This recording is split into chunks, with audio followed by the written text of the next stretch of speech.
이안교회 성도 여러분, 주님의 이름으로 문안드립니다. 같이 한번 외치고 말씀을 전하가 신앙이 유산입니다. 신앙이 유산입니다. 신앙이 유산입니다. 신앙이 유산입니다. 예, 오늘 함께 나눈 우리 본문은 우리가 잘 알고 있는 십계명의 일부입니다. 하나님의 백성으로 지켜야 할 가장 기초가 되는 말씀, 그것을 들려주고 있지요. 그 부분을 함께 나누면서 신앙의 유산, 특별히 가정의 사명을 함께 생각해 보고자 하는데요. 여러분들이 십계명을 많이 읽으셨을 테지만 십계명을 가만히 보면 십계명은 그 샌드위치와 같은 구조를 이루고 있습니다. 그러니까 십계명의 처음과 끝을 이루고 있는 8개의 계명은 뭐뭐 하지 말아라 하는 금지 명령으로 이루어져 있고요. 가운데에 있는 2개의 계명은 뭐뭐 하라라는 긍정적인 명령으로 이루어져 있습니다. 그러니까 십계명의 이제 앞쪽을 감싸고 있는 3개의 금지 명령이 있지요. 내 앞에서 다른 신을 섬기지 말라. 그리고 우상을 숭배하지 말아라. 그리고 하나님의 이름을 망령되이 일컫지 말아라. 라고 하는 이 3계명이 있습니다. 서로 다른 내용을 어느 정도 또 담고 있는 듯 하지만 그 근본으로 가면 그 내용은 사실은 같은 내용을 담고 있다라고 할 수 있습니다. 그러니까 여호와 하나님만을 진실하게 섬기라는 말씀이지요. 그러니 다른 신, 우상을 섬기지 말라는 것이고요. 다른 신을 섬겨서 하나님의 이름을 욕되게, 망령되게 하지 말라는 것입니다. 그런 점에서 저는 이 처음 3계명을 그냥 하나로 이렇게 합쳐서 우상 숭배 금지의 계명이다 라고 이렇게 하나로 한번 묶어서 생각해 볼까 합니다. 우상 숭배 금지의 계명입니다. 그럼 하나님께서는 우리에게 어떤 우상을 금지하고 계실까 하는 것이죠. 사실 우리 그리스도인들이라면 대부분 그리스도를 섬기는 사람들이니까 우상 숭배와는 거리가 멀 거라고 생각을 하지만 사실 우리 삶 속에서도 여러 가지의 우상 숭배의 모습들이 있습니다. 과연 그것이 무엇일까요? 예를 들면 욕심이라고 하는 우상이 있습니다. 욕심은요, 우리에게 자꾸 무엇인가를 자꾸 소유하라고, 가지라고 유혹합니다. 돈을 많이 가져야 하고요, 물질을 많이 소유해야만 행복한 삶이 될 것이라고 우리에게 유혹합니다. 남들보다 더 많이 가져야 그것이 행복으로 인도할 것이라고 우리를 유혹합니다.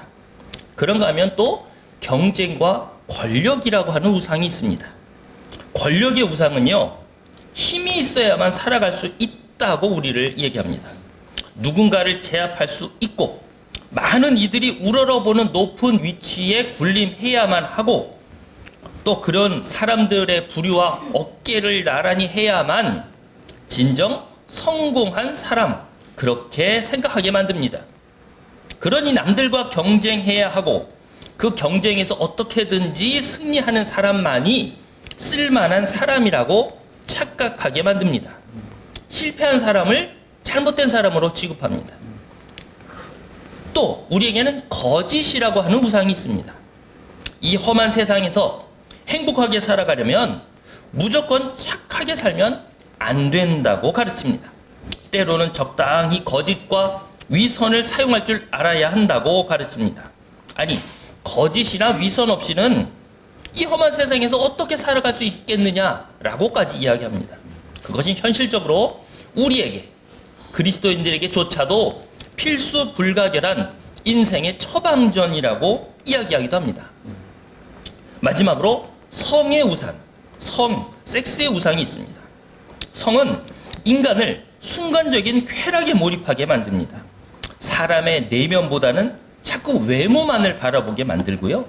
자신의 속사람보다는 겉사람을 꾸미는데 신경을 쓰게 만듭니다.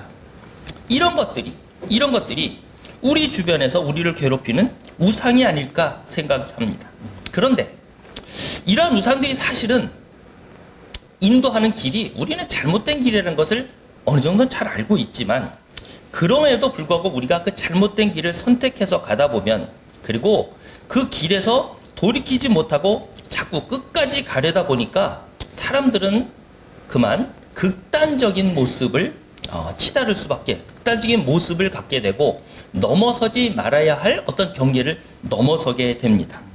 예를 들면 욕심의 우상이 커지다 보면, 그래서 내 이익을 위해서 남의 것을 도적질하는 일도 서슴지 않게 됩니다. 남의 물건, 남의 지식, 남의 공로를 내 것인 양 가로채기도 합니다. 권력의 우상이 커지다 보면 나의 권력을 유지하기 위해서 경쟁을 해야 되다 보니까 남을 상하게 하거나 폭력을 사용하게 되는 일이 벌어지게 됩니다. 남을 상처 입히게 되고요. 심지어는 남의 목숨을 빼앗는 그런 살인까지도 범하게 되는 경우가 생깁니다. 거짓의 우상에 깊이 빠지게 되면요, 거짓과 위상은 더 이상 죄가 아니고 인간을 성공으로 이끄는 능력이고 처세술이라고 생각하게 빠집니다. 오히려 자신의 거짓을 감추기 위해서 남의 거짓을 오히려 들추기에 바빠집니다. 성적인 탐욕이 강해지면 인간의 중심을 무시하고 쾌락으로만 빠져들게 되죠. 가장 기본적인 인간관계라고 할 수 있는 가족이나 부부간의 질서마저 파괴시켜버리는 것이 성의 우상입니다. 바로 십계명이 지적하고 있는 우상이란 바로 이것을 말하고 있는 것이라고 생각이 듭니다. 우리의 사고와 우리의 감정을 여호와 하나님께서 다스리시는 것이 아니라 그 욕심과 또는 권력과 그런 성의 우상들이 우리를 지배하게 될 때 어떤 모습으로 변해가는지를 십계명은 우리에게 구체적으로 경고해 주고 있는 것입니다. 십계명의 뒤쪽을 감싸고 있는 6번째 계명부터 10번째 계명이 바로 어떤 모습으로 우리가 우상을 섬길 때 치닫게 되는지를 이야기하고 그것을 간곡하게 말리고 있는 본문입니다. 제8계명 도적질하지 말아라. 제10계명 내 이웃의 물건을 탐하지 말라. 욕심의 우상에서 떠나라는 말씀입니다. 제6계명 살인하지 말라. 경쟁과 권력의 우상을 따르고 있는 발걸음을 멈추라는 것입니다. 제9계명 거짓 증거하지 말아라. 눈앞에 이익만을 바라보는 그 거짓과 위선의 모습을 벗어나라는 것이지요. 제7계명 간음하지 말아라. 성적인 탐욕에 눈이 멀어버린 그 시선을 멈추고 하나님이 처음 세우신 그 인간의 관계, 기본적인 인간의 관계인 그 가정의 질서를 존중하라는 것입니다. 하나님께서는 십계명을 통해서 우리에게 이렇게 이러한 우상에서 떠나라고 말씀하고 계신 것이지요. 욕심의 우상, 거짓의 우상, 권력의 우상, 성의 우상에서 떠나라고 말씀하십니다. 이 자리에 계신 여러분은 이 욕심의 우상, 거짓의 우상, 권력과 경쟁의 우상, 성의 우상에서 얼마나 자유로우십니까? 이 자리에는 어느 누구도 사실 자유롭지 못할런지 모릅니다.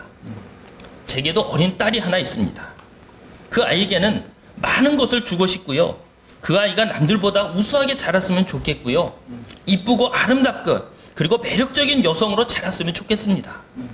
그러나 여러분, 그냥 하나님 앞에서 조용히 생각해 보면요, 이런 나의 소원들은 모두 세상 사람들이 바라고 추구하고 있는 것 아닙니까? 하나님을 모르는 사람들, 그리스도의 십자가 사건을 모르는 사람들이 추구하는 것 아닙니까? 적어도 그리스도의 십자가를 바라보고 하나님의 나라를 소망하는 우리가 바라는 목표는, 삶의 내용은 뭔가 다른 것 아니겠습니까? 그럼 어떻게 그런 우상을 버리고 하나님만을 바라보며 우리는 살아갈 수 있을까?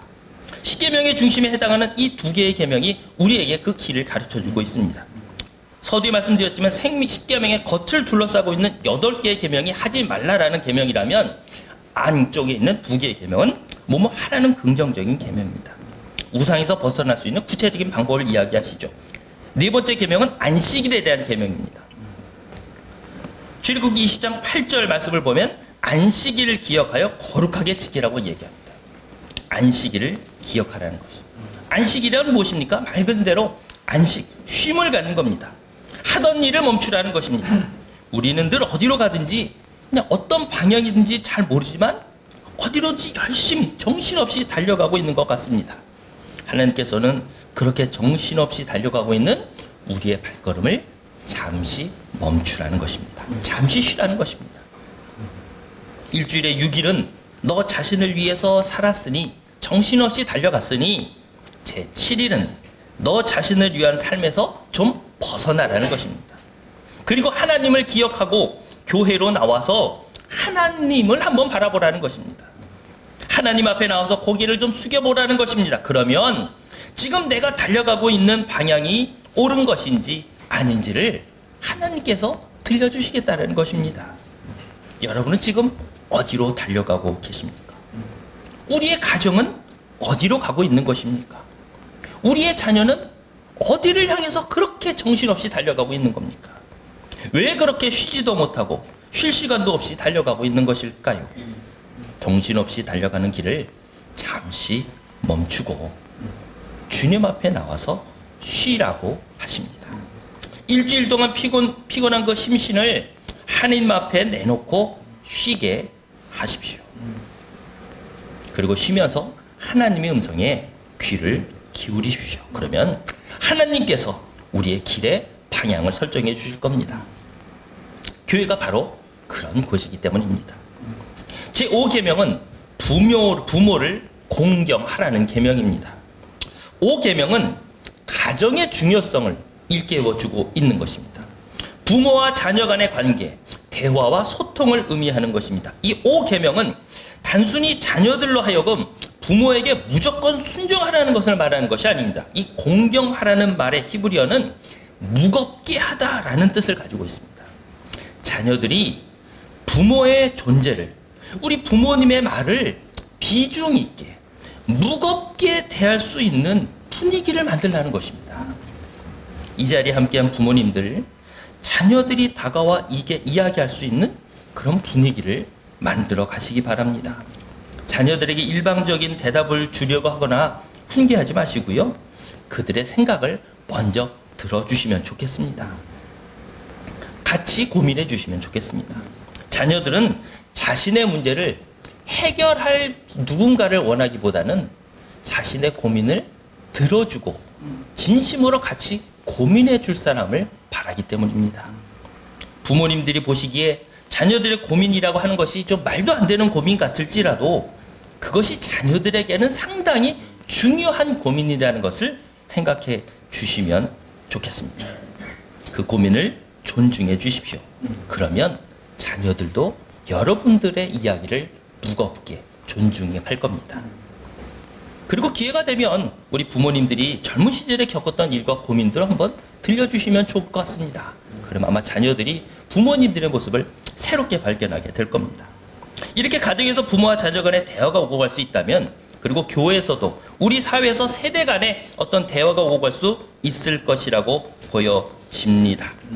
젊은이들이 교회 어른들을 무겁게 여기고 존경하고 삶의 모델로 삼게 될 겁니다. 어른들이 젊은이들을 격려하고 그들의 미래를 위해 기도하게 될 겁니다. 바로 그것이 우리가 바라는 진정한 기독교 신앙 공동체 아니겠습니까? 그러면 구체적으로 가정에서 어떻게 하는 것이 함께 신앙 공동체를 이룰 수 있는 것인가? 저는 그 한 가지를 함께 이야기 나누고 싶습니다. 성경의 첫 번째 책이 창세기에 나오죠. 창세기 1장부터 11장까지는 인간이 어떻게 태어나서 어떻게 타락하고 변해갔는지를 이야기하였고요.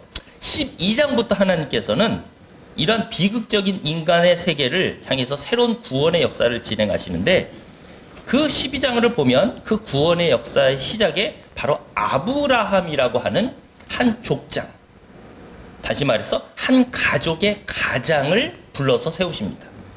하나님의 구속의 메시지가 한 가정의 가장, 다시 말해서 아버지인 아브라함에서부터 시작되고 있다는 것입니다. 그것을 우리는 한번 주의 깊게 살펴봐야 됩니다. 가정에서 시작되고 있다는 것입니다. 창세기 12장 1절 2절을 한번 읽어드리면 이렇습니다. 여호와께서 아브라함에게 이르시되 너는 너의 고향과 친척과 아버지의 집을 떠나 내가 네게 보여줄 땅으로 가라. 내가 너로 큰 민족을 이루고 내게 복을 주어 내 이름을 창대케 하리니 너는 복이 될지라. 이렇게 말씀하십니다. 지금 아브라함에게 하나님의 음성이 들려옵니다. 음성을 통해서 두 가지 약속을 하고 계시죠. 첫째는 땅에 대한 약속이고 두 번째는 자손에 대한 약속입니다. 그런데 이 약속을 들은 아브라함은 어떤 고민을 하게 되었을까요? 여러분, 약속이라는 게 뭡니까? 우리는 누군가 약속을 자주 합니다만 모든 약속이 실제로 지켜지지는 않는다는 걸 잘 압니다. 특히 자녀들과 약속한 부모들의 약속이 깨지기가 쉽죠. 약속이 뭡니까? 아직은 일어나지 않은 일에 대해서 일어날 것이라고 믿는 게 약속이죠. 다시 말해서 약속을 하는 시점에서 보면 아무것도 일어나지 않은 상태입니다. 아직 실현되지 않은 상태죠. 그래서 우리는 세상 속에서 누군가와 약속을 한다 해도 다 받아들이지 않습니다. 우리는 그 약속이 실현 가능한가 아닌가를 따져보고 가능하면 좀 믿는 쪽으로 가고 아니면 뭐 장난이거나 헛소리라고 생각할 때가 있습니다. 아브라함의 현실을 보십시오. 지금 70세가 넘은 노인입니다. 자녀를 낳기에는 불가능합니다. 그리고 노년이 되면 누구나 안정을 원합니다. 이제 어딘가에 정착할 때입니다. 그런데 지금 하나님께서는 새로운 땅을 줄 테니 길을 떠나라는 겁니다. 자녀를 선물로 줄 테니 길을 떠나라는 겁니다. 여러분이라면 이 약속을 받아들이시겠습니까? 세상의 논리로는 실현 불가능한, 거의 실현 가능성 제로에 가까운 그런 약속이죠. 그런데 아브라함은 이 실현 불가능해 보이는 하나님의 약속을 그렇게 실현될 것으로 믿고 따랐다라는데 바로 우리가 그를 믿음의 초상이라고 부르는 것이라고 생각합니다. 하나님의 말씀, 그것은 하나님의 언어가 창조의 언어라는 것을 아브라함은 믿었기 때문입니다. 하나님께서 세상을 말씀으로 창조하셨습니다. 말씀을 외치니까 그것이 그대로 실현되었습니다. 아브라함은 그 하나님의 말씀을 믿었던 겁니다. 그것이 실현 가능한지 아닌지를 따진 게 아니라 하나님의 말씀이었기 때문에 그것이 실현될 것이라고 믿었던 겁니다. 가정에서 먼저 신앙교육이 중요한 이유는요, 우리의 가정에서 자녀들이 말 언어를 배우기 때문에 그렇습니다. 부모님께서 신앙의 언어, 하나님의 언어를 자녀들에게 가르치셔야 합니다.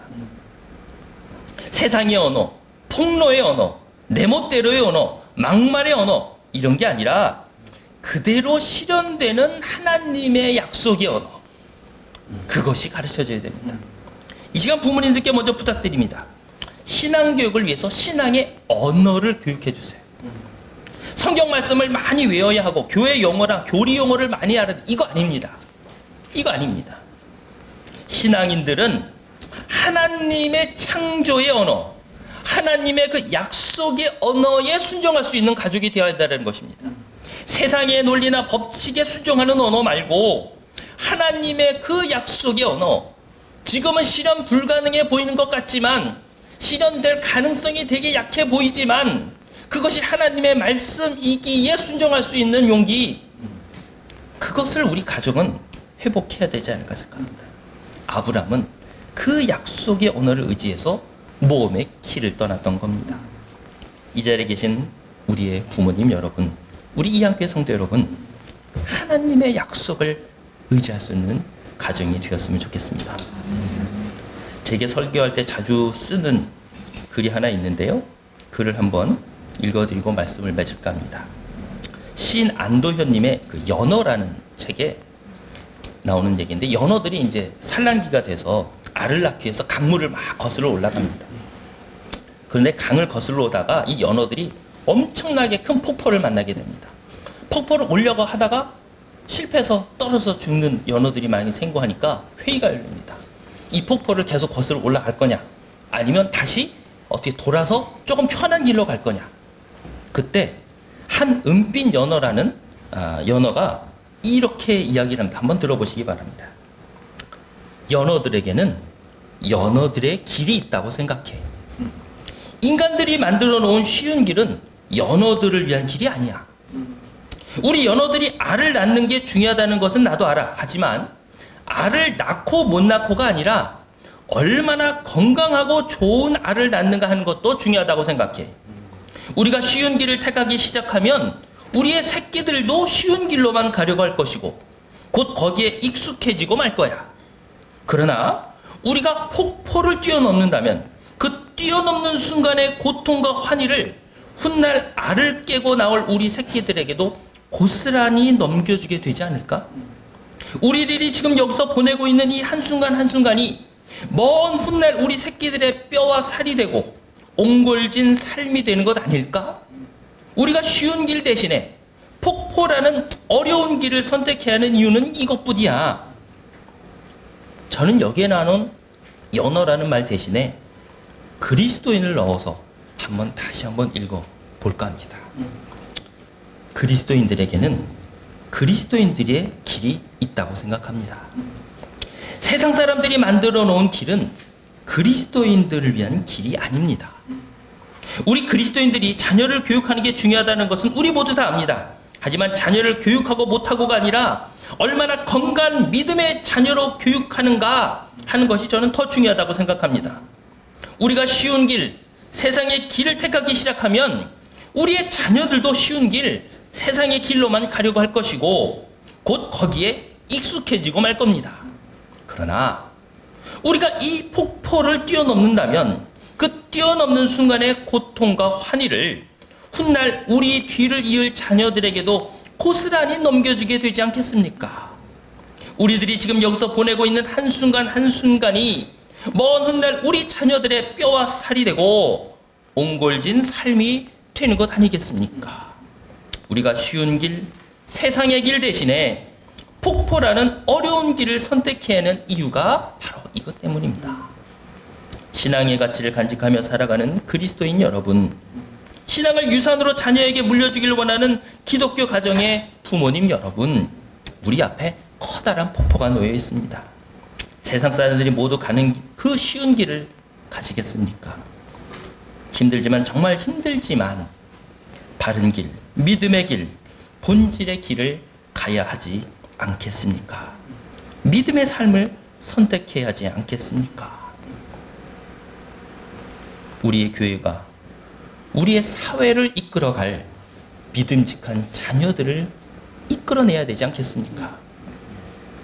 우리 함께 기도하며 이 험한 폭포를 넘어 신앙의 가치를, 복음의 가치를 자녀에게 유산으로 물려줘야 하겠습니다. 안식일을 기억하고 자녀들이 부모님의 말씀을 무겁게 여기는 가정을 회복함으로써 우리의 자녀들이 복음의 일꾼으로 자라갈 수 있도록 힘겨운 여정을 함께 걸어가시지 않겠습니까? 기도하겠습니다. 주님, 우리의 다음 세대를 지켜주시옵소서. 주님의 창조의 언어, 그 약속의 언어를 부여잡고 세상에서 담대하게 살아갈 수 있는 진실한 주님의 자녀로 성장해 나가게 인도하옵소서. 우리의 자녀를 신앙으로 양육하기에 힘쓰는 우리 부모님들과 함께 하옵소서.